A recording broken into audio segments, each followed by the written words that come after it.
Welcome to another episode of the Business of Business podcast. I'm your host, Roy.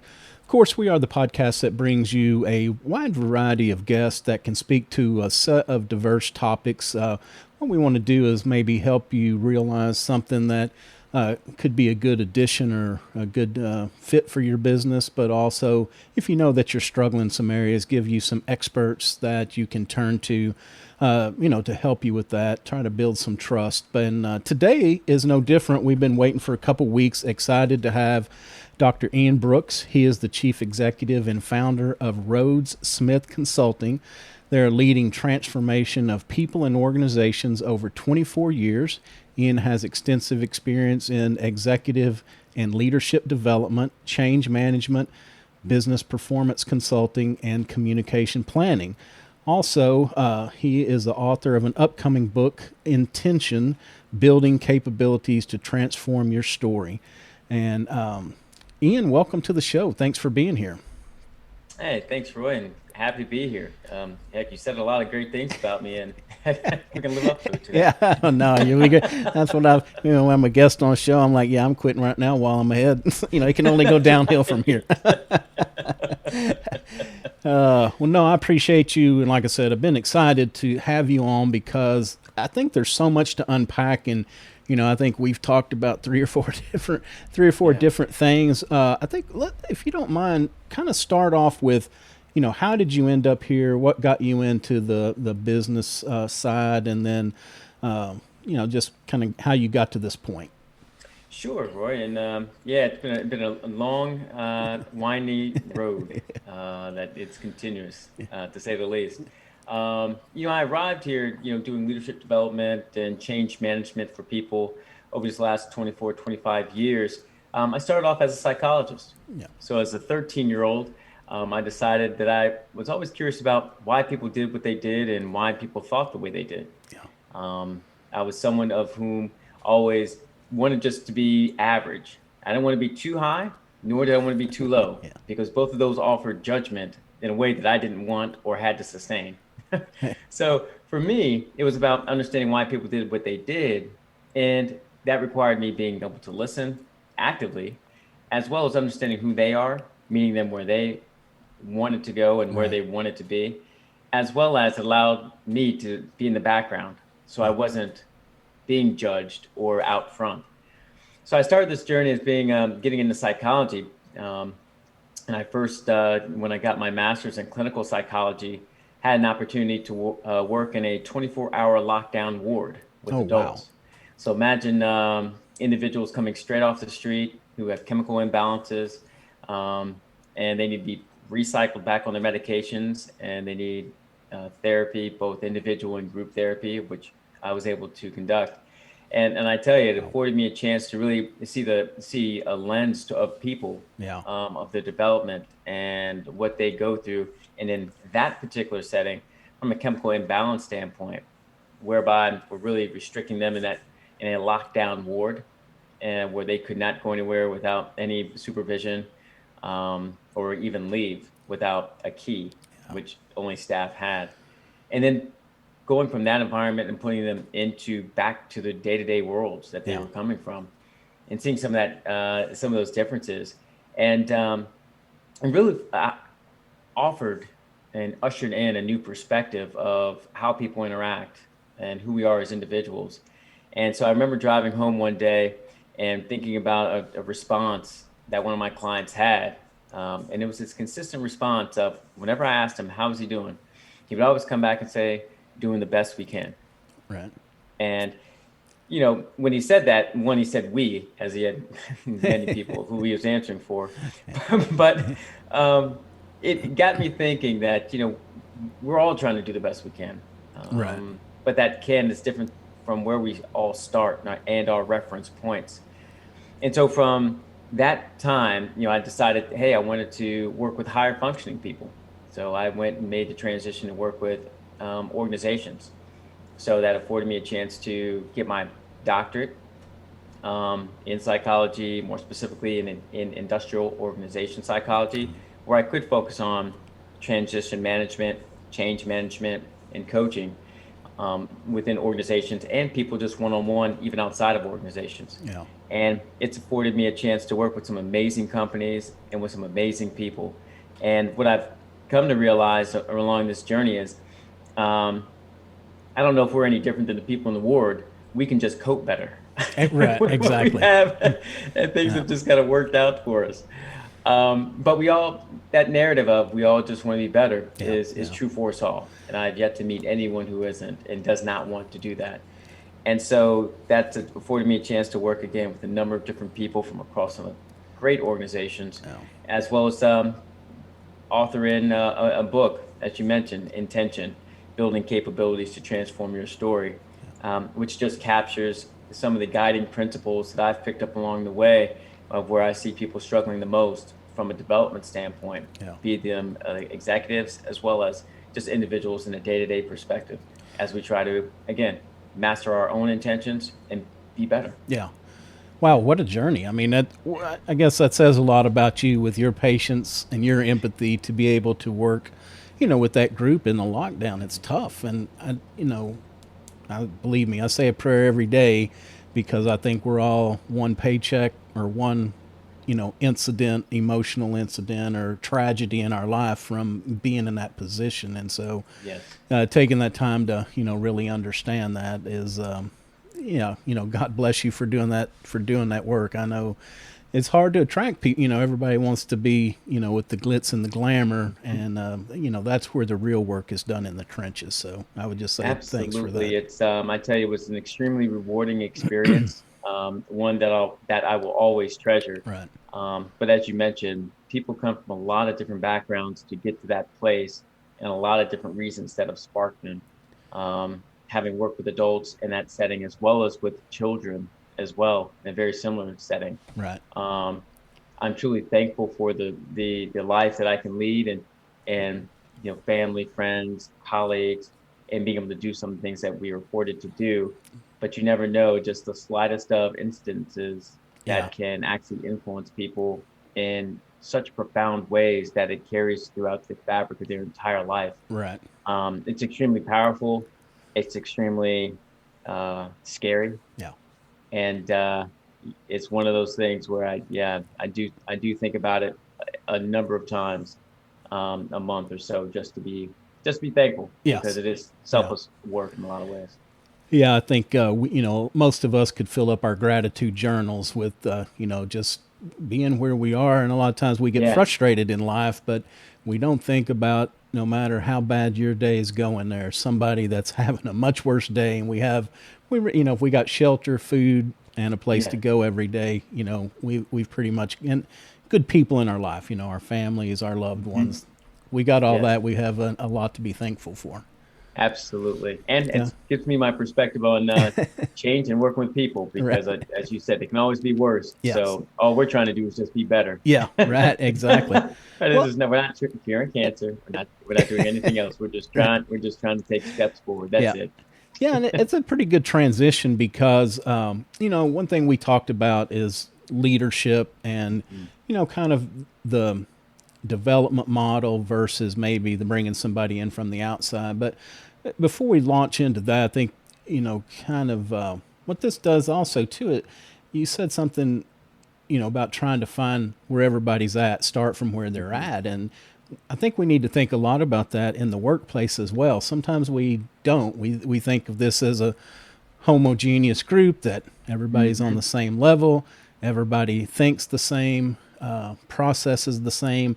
I tell you a simple thing that really changed my mind about this many years ago was I went to one of these painting parties, and Okay. the lady stands at the front, says pick up brush two and do green or whatever. And I Mhm. think what it taught me is that she said the same thing to all 25 of us, Mhm. but we all had very different pictures. And so Right.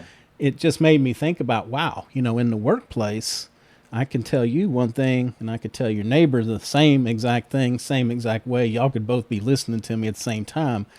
You could walk away with two totally different thoughts on that. Absolutely. Yeah. Absolutely. And that's it's a great example of just how we interpret what we hear, and how we process, but also it aligns to our own skill and abilities Yes. of what we're actually able to apply, Yeah.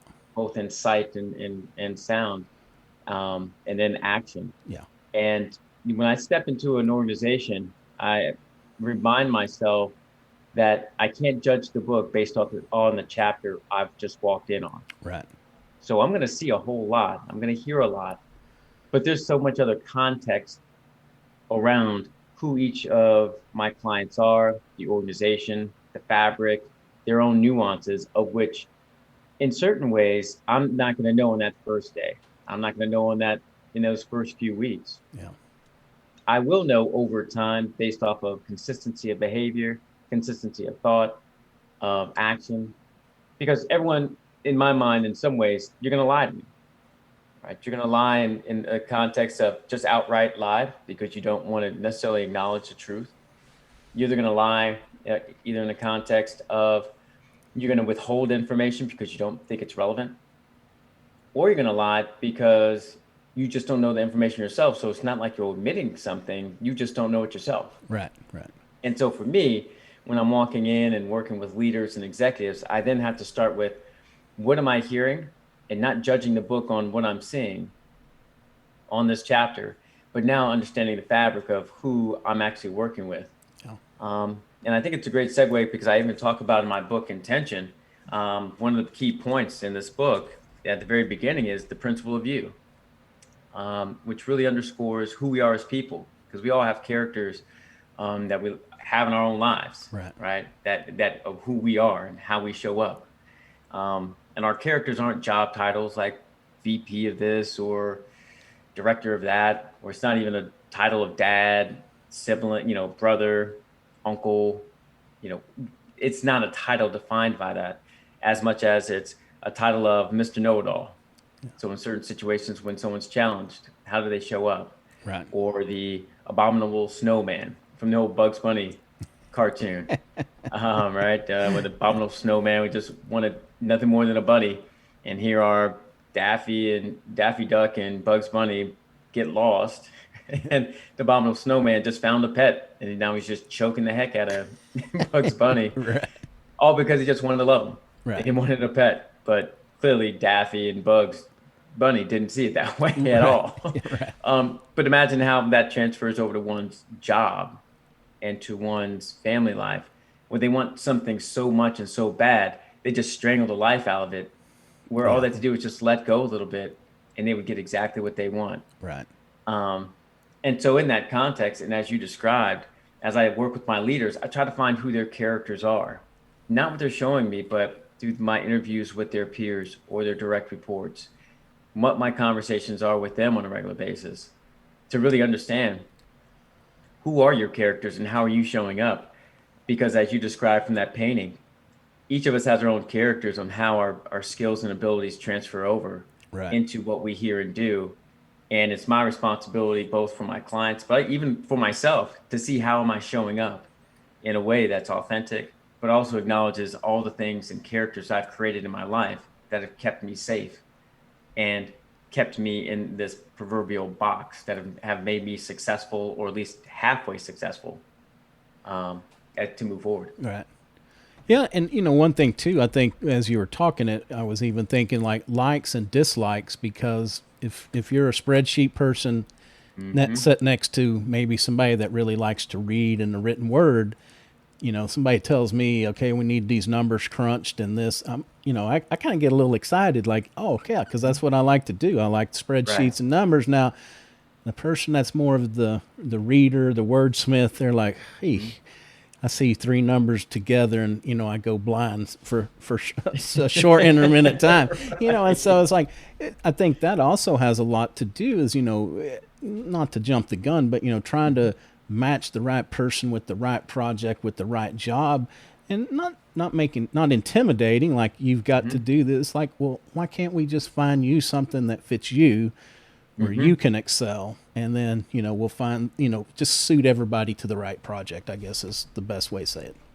Yeah, I think it's a great point to acknowledge where are people's skill sets and where can they all thrive. Right. Because I have yet to also meet, just as I mentioned, someone who doesn't want to be better, I have yet to meet anyone who wants to waste their time. Right. Exactly. Yeah. And in that, people want to excel in what they're good at and what they enjoy doing. So that person who enjoys Excel crunching and looking at the numbers, et cetera, that's a different skill set as well as a potential different project or role on a project than say someone else who has a different way of thinking, who likes the talking piece behind that. Yeah. And all good leaders, can acknowledge what their team's strengths and weaknesses are. Now that doesn't mean we keep everyone in their strengths and dismiss their weaknesses, as much as it is acknowledging what they're strong at and where we need to either coach them up from a leadership standpoint or acknowledge that we're just going to extend them a little bit beyond their comfort zone so that they can contribute in different ways. So it creates a little bit more of a challenge, but also doing so we don't impact their confidence. Yeah. And we don't impact their ability to actually get their job done. Yeah.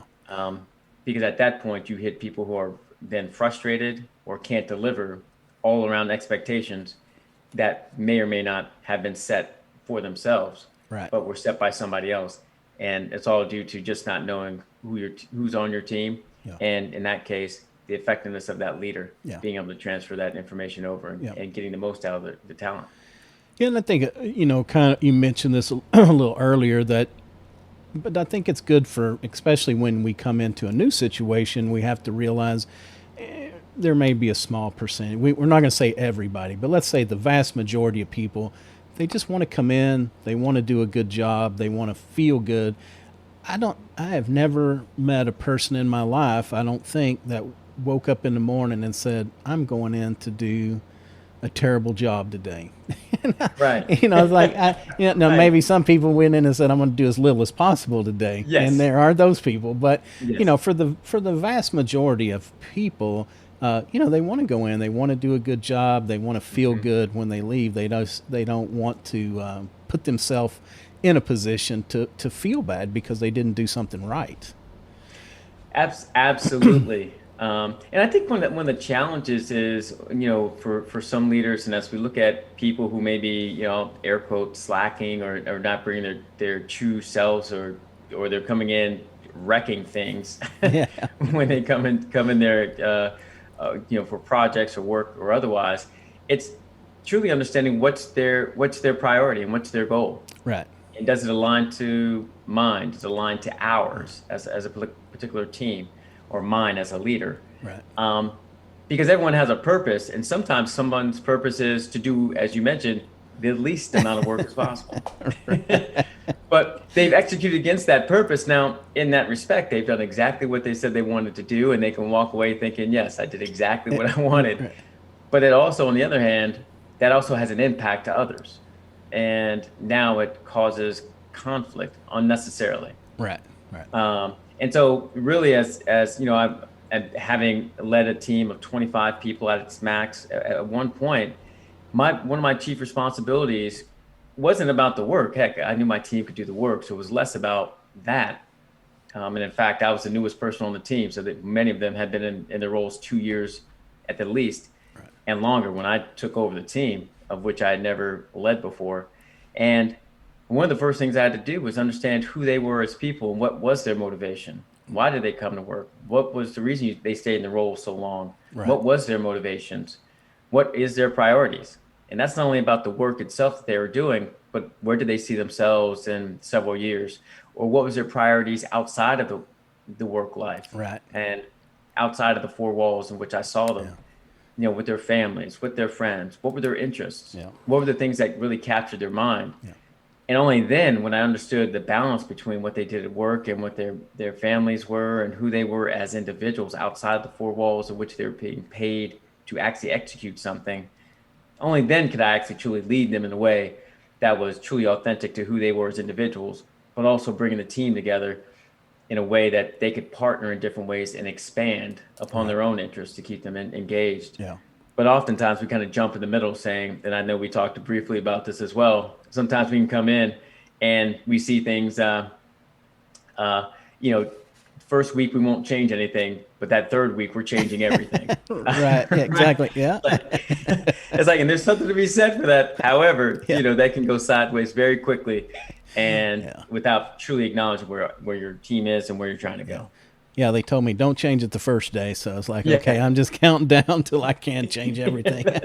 That's right. I've given enough grace period Yeah, right now. You know right. what? Now it's time to change it because I'm Yeah. frustrated by this stuff.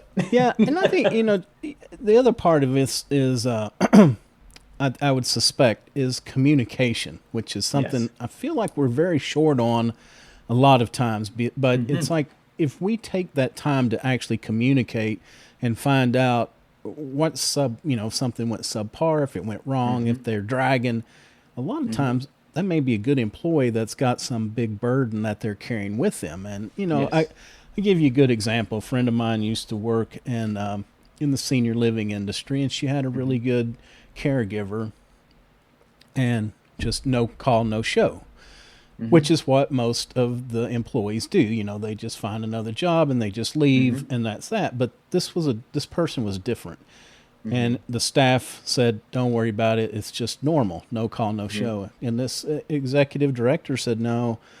She actually went out to this lady's house to talk to her, say, "What's up?" And found out that unfortunately, husband had gotten a DWI the night before, so they impounded the car.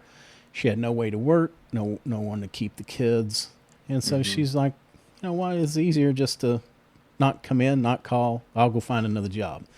But the executive director is like, she was such a good person and such a good worker, they could not let her go. And so what they ended up doing was helping her get some child care, rearranged her schedule for a couple days to let her come in from 3 to 11 or whatever. But, there was a solution to the issue. Now, and, Right. we have to understand, not always going to be that simple. Sometimes Sure. there are no solutions except for, just to agree to disagree and part ways. But I Right. just feel like it's a lot of times it's worth that conversation to find out what's going on in their life. Yes. You're absolutely right. And to that very acknowledgement, that very story, it's one, actually taking the time to have the conversation, one, to actually seek to understand. Yeah. And that requires active listening, where you're not listening for an end result. You're just listening to what's being produced All right. and what's being in the moment, Right. versus also having a communication of knowing where you're trying to go. Like we're trying to solve this together. Right. Right. Oftentimes, I think we get in this cycle of communication where it's unidirectional, Yes. where we're just communicating what we think, or we get into arguments to win, not to solve. Right. Like, and you think about marriages that way, in any relationship where someone tries to have a position of power over someone based off of what they're communicating, based on the language that they're using, and even the tone, and even how their posture even Right. impacts that. Right. That's a surefire way to make sure that, one, someone stays in power and put someone else down. But then, even in the example that you offered, that was a effort, both of driving to the woman's home, having a conversation, and understanding. All right. Understanding, one, here's what our policies are here at the organization. That's not changing. But secondly, what's that policy in the context of the person of whom we're actually working with? Right. And having a compassion, but also, I'm sure, setting expectation as they move forward. Yeah. I think oftentimes when I work with leaders, especially new leaders who are coming into organizations, they want to demonstrate their power, because that's how leadership is often defined. That I am here and you're there. I'm the one coming up with the strategy, and you will follow that strategy, because Right. if you don't, then I don't survive. Right. So I need people who can do that. And as such, we find ourselves, as we've talked about, just starting to change stuff because we need to set a tone. Right. When that tone might be one that is earmarked for something back in, the 60s, 70s, 80s, and not something that will really work. It is necessary Right. as we move forward as being true leaders. And how do we get the most out of the really good people? Yeah. And again, that is not always the case. Sometimes you have to make decisions that are in the best interest of the organization, best interest of your team, and that best interest may be, we'll part part ways today. Right. And that's fine too, because it isn't the right fit. Right. But when you can actually communicate expectations, acknowledgement, setting ground rules, and then allowing someone to meet it the best way that they can, and let's talk about whether you are or you are not in an open forum, an open way, people one, feel a lot more respected, but secondly, they'll probably work a little bit harder and they'll try to meet those expectations. And then it comes down to choice if they don't. Yeah, and one more thing before we move on. I know want to talk about the, external versus internal development, but, I see a lot of companies, and I agree we can't change what we don't measure. And I'm a numbers guy, so I love that. But one thing I do talk a lot about is these, the metrics that we set. We can't use those to turn around and beat people up with them. Yes. It's like, because I've worked for a company like that once that we had these, but then it turned around to be a stick. And so what happened was people figured out a way to work around these metrics where we didn't really know what the heck was going on. It messed the whole thing up, because now we weren't solving for what we were trying to measure for. We couldn't do any predicting, and the employees may be getting away with stuff because they weren't reporting correctly. But anyway, and because what you had said about this communication is that, we can't, I don't like to always be my is right. And I think at some point, we do have to make hard decisions. I'm not saying that they never come up, but instead of always looking around to try to punish somebody to fix things, if we would, again, seek to understand what is the problem here, and get people to be able to feel like they can actually open up with you. To me, it's much easier to solve these problems, because I've worked with companies where I can go in as a third party and do this mediation and say, let's talk about this process, what's going on, and they feel safe because I'm not trying to hammer them or threatening their job. I'm just, I just tell them, I'm Switzerland. I'm trying to get to the bottom of this problem where we can document it and get it fixed. Whereas other people are like, hey, the first negative word, the first thing you say you did wrong and coming out, well, you're going to be fired anyway. So try to hide it as long as you can. So anyway, I just feel like we have to walk this balancing act. Yeah. And we do have to walk a balancing act. But I know from a leadership standpoint, it takes a lot more patience than some of us are willing to actually offer it. Correct. To actually communicate, to actually listen, to actually partner to solve versus solving it ourselves and making unilateral decisions. That takes a lot more effort than just making a decision and go. Because we don't have necessarily time for that. Let's sit down and drive to someone's home and have a conversation. A lot of executives in that, or leaders in that place, would, hey, what's our policy? How many times has this person done this? Got it. That's all the data we need. And let's move on with our lives. It takes a lot more work to actually do the right thing. And I think that's one of the biggest reasons why we all, I think, tend to struggle with development and leadership and even just change in general, and why I even wrote a book about it. Because it does take a lot of work, and work we may not necessarily see. And as you mentioned, it's not something you can always measure, because people will work around, find loopholes in those measures. And we always do. And I look at it too from the, I do a lot of employee retention work. And so I look at it from that retention perspective is, sometimes when we take the extra time, we can build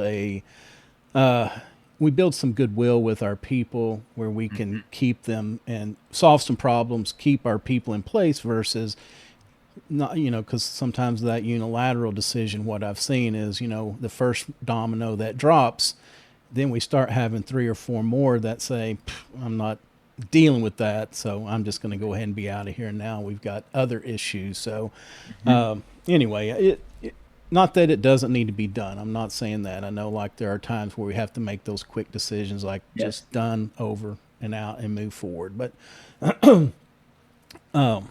talking about developing leadership, that's important, because, we were kind of joking before we came on here that, sometimes it's better to develop prior sometimes it's better develop internally versus bring somebody externally, and I'll let you explain those differences. But then if we want to develop internally, it's a process and it's a long run game. It's not, like I said, is we can't say, Joe's retiring in 2 weeks. We got to develop somebody to take his place. It's a much longer time horizon.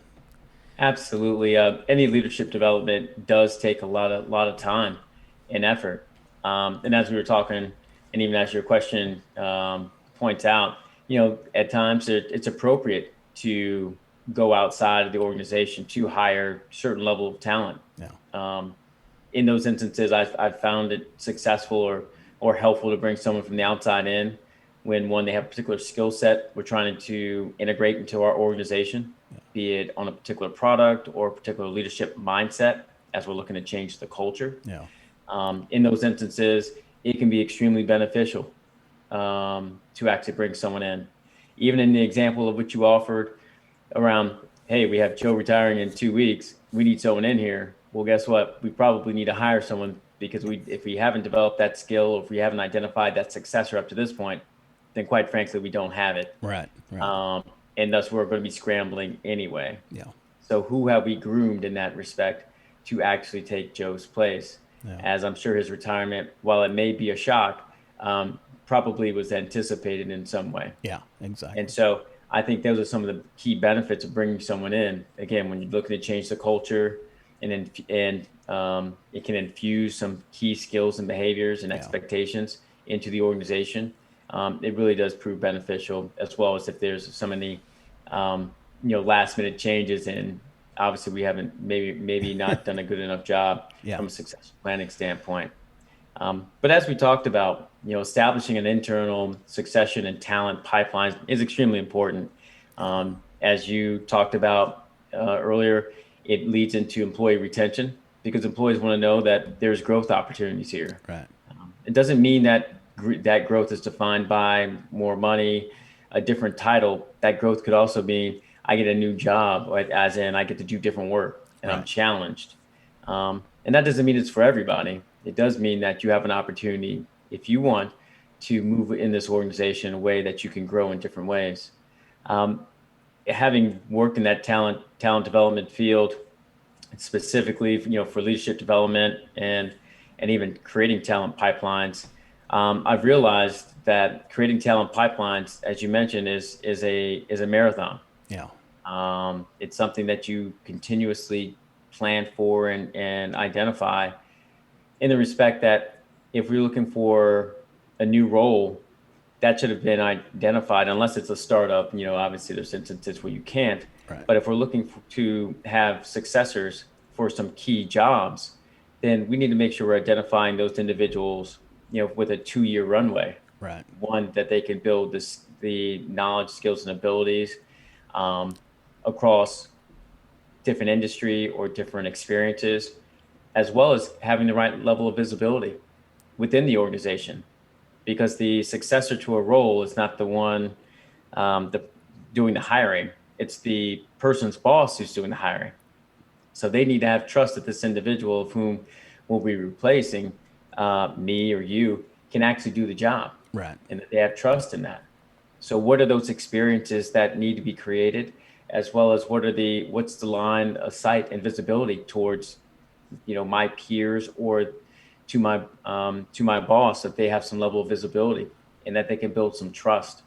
I have found that, as I think about this last year, as I've been working with organizations around their talent pipelines, they really don't have them. They're not very strong, and they're very weak. Yeah. Some of the top talent are leaving because it's a lot easier for people now to work from home and work remotely. And I think that's going to be a continuous narrative as we start to open back up nationwide, and as we are open now nationwide in a lot of respects.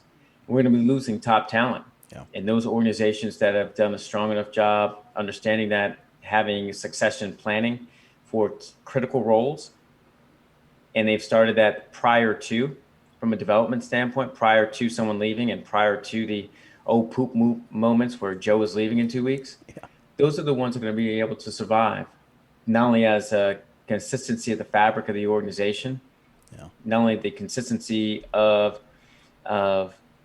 projects, um, the consistency of the culture, but you also know who you're being able to sustain momentum, and it's tied to a strategic vision of where the company is going. And those companies that have done that very well or are doing that very well will find themselves consistently more successful than those companies that do not and look to holistically or singularly hire someone from the outside to Right. bring them in, because you then will have constant churn, which is not what we're looking for. Right. Yeah, and it's a lot of times you get some resistance for the cost of the development plans, and I think it's definitely something that needs to be monitored, because if everybody Yeah. works their way through the system, but they don't finish it or get through it, or they don't get the job, then at some point it may just be a waste of time and a waste of money. But Mhm. I think the one thing to look at too, though, is that it's the old joke that the CFO comes to the CEO and says, "Hey, how can we continue to train all these people and have them leave?" And the CEO's like, "How can we not train them and have them stay here?" So, Yeah. again, we kind of have to look at both sides of this. That there's going to be some leakage. We just probably can't capture everybody that would work through our programs, but if we could capture most of them, I assume we would still be beneficial to, and again, when I say internal, I don't necessarily mean we have to have our people doing the training. It could be a Right. combination of our people, contractors, Ex- programs, however that looks, but I'm just talking about, the company spending the money on that pipeline. Absolutely. And I think that to that analogy you just made, that's absolutely the case. The CEO is right. How can we not, Right. train these individuals? But also, as we think about it as well, the higher we go up in the organization, there are less roles Right. available. And so, in that context, you will always have some leakage because there aren't going to be roles for everyone. Right. The higher we get, the more seats that drop out of this game of musical chairs that we call leadership and executive level jobs. And so in that context, we have to be prepared for that, because we don't know who's going to stay and who's going to go, Right. both from those we've invested in from a talent perspective, Right. as well as those who may just leave, who we're not investing in right now, who are individuals sitting in critical roles. Um, and one of the things that, in one of my previous organizations, they did a really good, solid job of, that I was able to help lead from a development standpoint, were job rotations across different parts of the organization. Yeah. And we focused on capabilities, a la behaviors of communications, strategic thinking, the ability to influence, their ability to partner and to communicate. Um, and we had this list of top talent that we just rotated across open roles and on different projects across different pillars within the organization. And it afforded the organization to, one, have diversity of thought within those particular roles, as well as our top talent being able to be viewed as top talent and have that feeling of like, wow, they really want to invest in me to do something for 6 months. Right. And we're swapping talent out with each other so that, again, we could share in the benefits of what one's skill sets are. And again, specifically on their capabilities, and more specifically in that, their how behaviors, those how activities, so our behaviors. We can always teach somebody how to make something or do something. We can teach them a process, Right. right? We can't always teach them, especially from a leadership standpoint, we can't always teach them the behaviors on how to be a good leader. Right. That takes a lot longer time, a lot more reinforcement, a lot more visibility than we're typically afforded. Because as we just talked about earlier, our metrics are tied to what we do, Right. not necessarily how we do it. And so it's a little bit more challenging in that respect. But I will say that, that leakage of top talent should be something that we see as a right of doing the right thing for our employees in our organization, knowing that someone's leaving not because they weren't developed, but because we just ran out of seats Right. Yeah. and ran out of projects. And hey, we can say, you know what, we still did the right thing, Right. and we're doing the right thing by this organization. And when we think about as you mentioned, a retention perspective. People want to know, one, clarity of their, where's the organization? What are their values? Do I trust my leadership? And do I have an opportunity to grow? And one of the things that we can do and that I stress with our leadership teams is that growth perspective and being cognizant of that as well. Yeah, and it's hard when we lose those guys, that we've developed and we hope may be our next leader to fill that position. But, I think we have to take the attitude of, like you said, we did the right thing for this person. And that's really, again, we're cultivating relationships because you never know when this guy may come back around again. He may go for a minute, but again, if we part on bad ways and we're destructive, that's not good for our image, and it's not good for those people that we may be able to attract back in some time. Yeah, absolute, to bring them back in, and that would be obviously those repatriates, if you will, to bring them back into the organization because They can take what they learned with us, do it someplace else, get refinement, and then opportunities to come back. I think the other part to reinforce as well is we think about it from leadership development standpoint or just development in general, and that it's only that a level of training and visibility, but it touches on job movement that we sometimes lose sight of. Because again, as the higher we get up in the organization, those individuals tend to stay in their roles a lot longer. Right. And absent a organizational change, of leadership change, of either bringing someone in or politics playing itself out at those higher levels of the organization, those roles typically don't open up all that often. Yeah. So you're more likely to see people leave as they get higher and higher because the chairs just aren't there. And acknowledging at what point do we force change in certain ways, even though from a development standpoint, we may not have invested in that person from a skill set standpoint. Maybe they just developed in one particular pillar, and now we need to move them into another area. Right. And so, just really having that transparency around and visibility for all of those across the organization so that they know that there is an opportunity to develop either in a singular track, let's say it's marketing or HR or in a production group, or across many pillars. Right. Because there's different tracks that one can take in that development. But having that visibility to say, hey, it is possible. And just because we go to a new role and we may not be successful doesn't make us any less talented. Yeah. It just means that it shows us where we have some more growth to do. Yeah. That's also the acknowledgement as well. Yeah.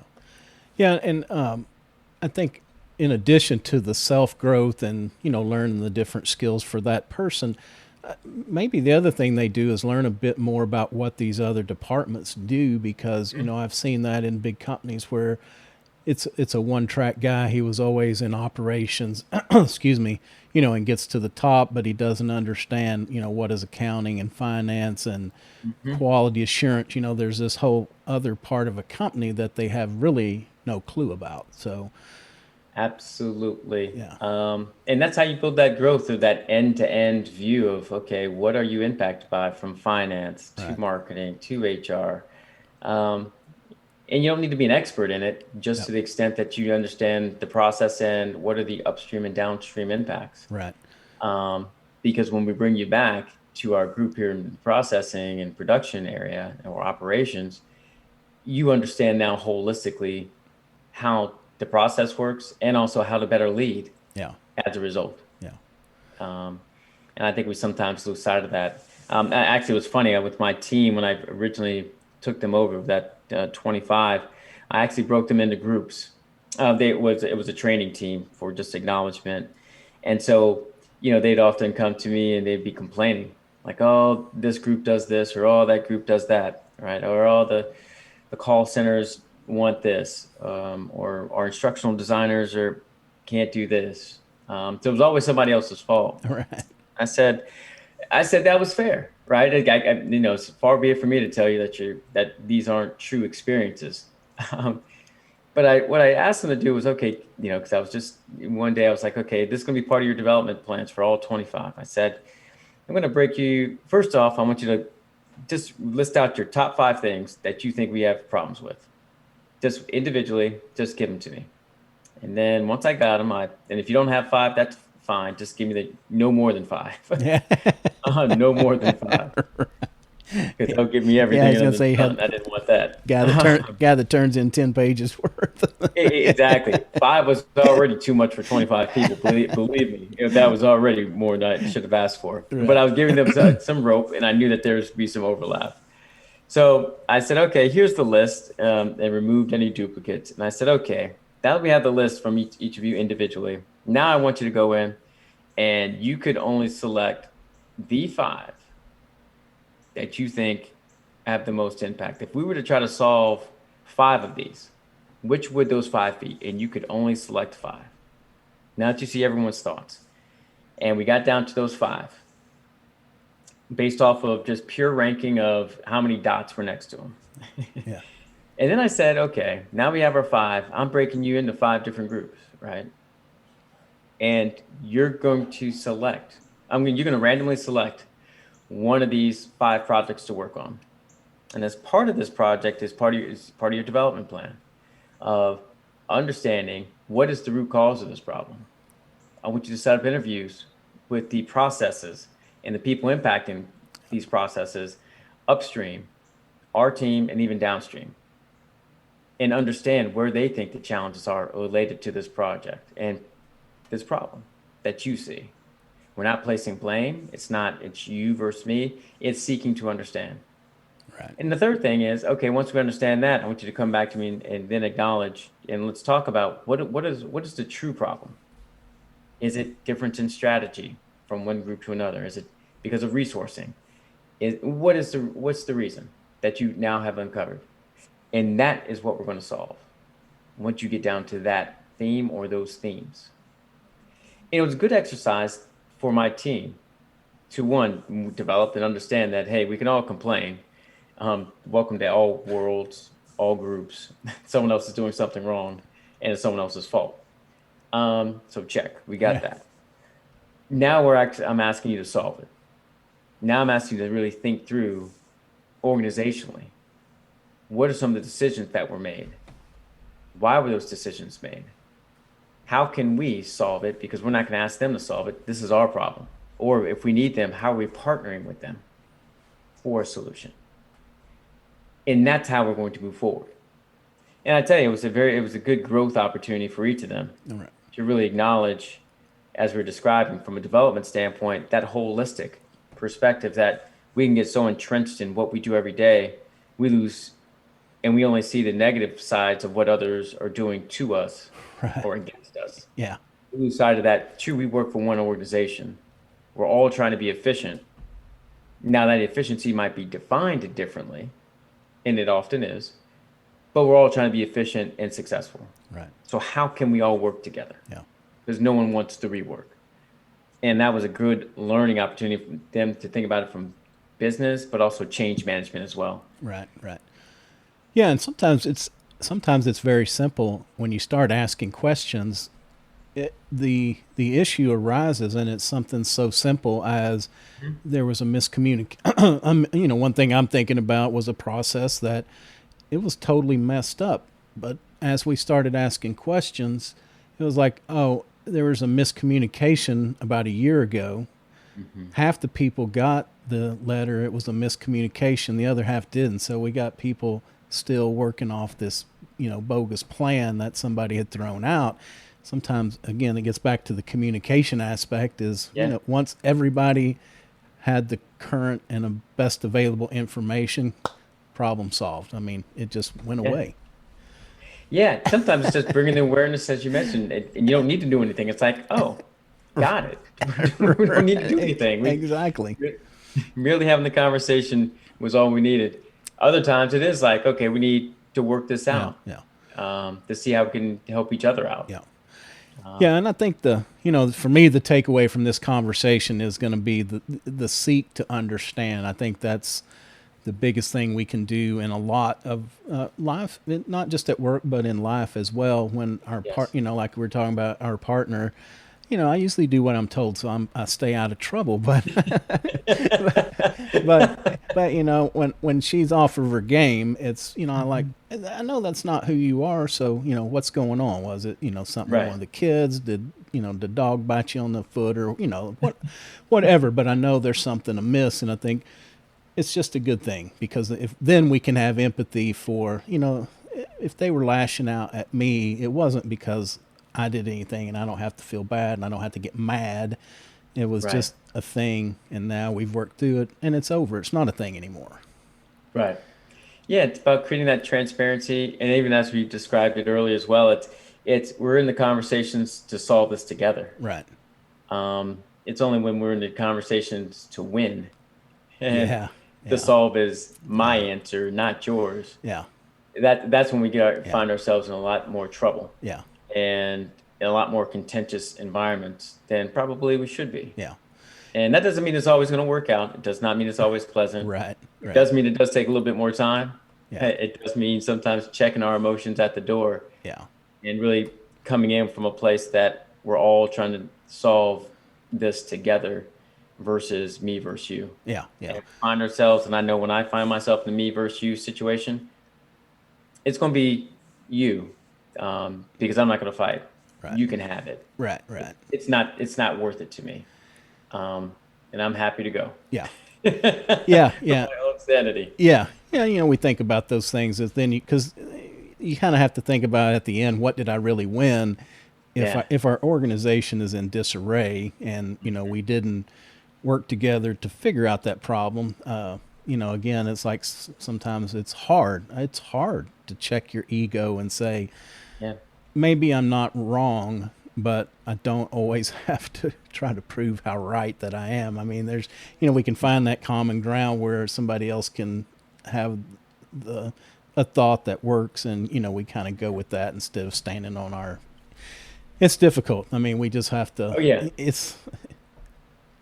Yeah, it is. Yeah, I would say without question, it is a challenge, especially when pride gets the better of us Oh yeah, sometimes. And yeah, as we climb the corporate ladder and become more successful, it's defined based on pride and yeah, our results and what we've done and what we've been able to achieve. yeah, So to take a back seat or acquiesce can yeah, sometimes be a little bit of a challenge, yeah, yeah, to say the least.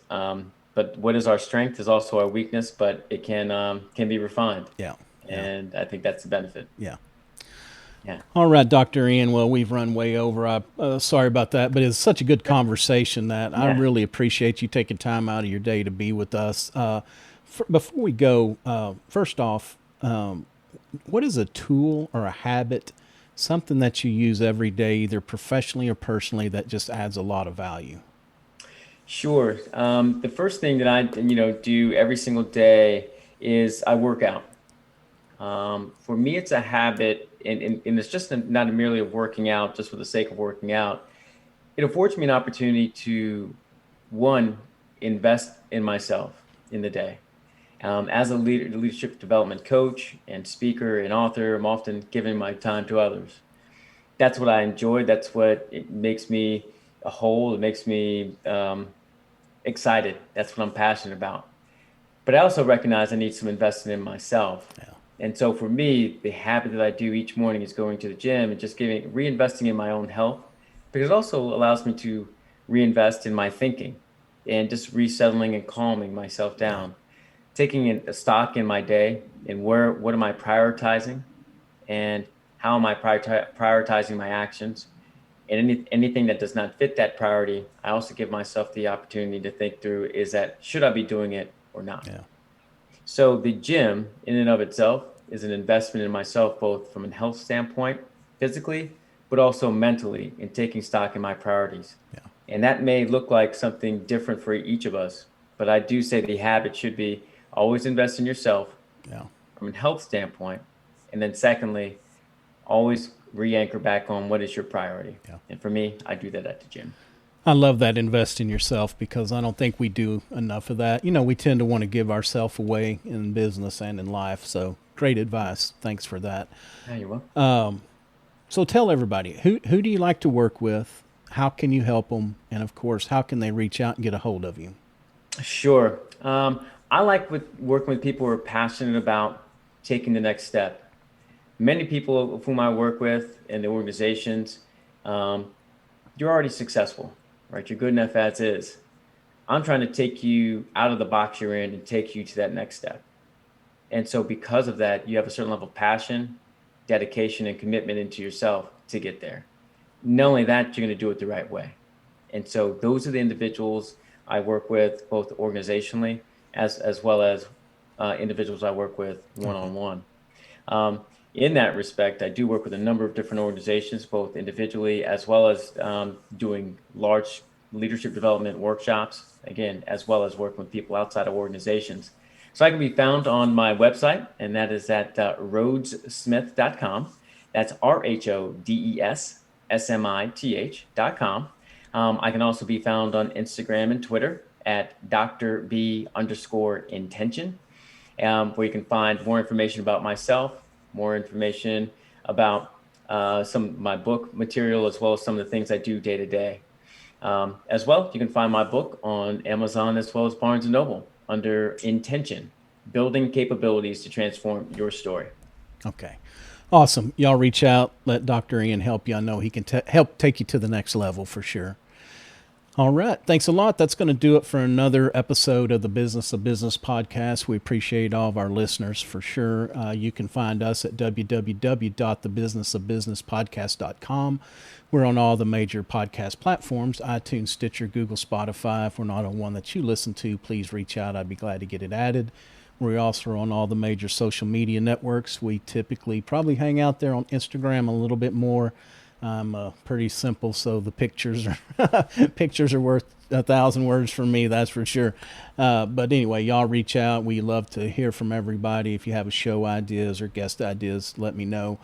Also, a video of this interview will go up on YouTube when the episode goes live, so you can check us out over there as well. So until next time, take care of yourself and take care of your business.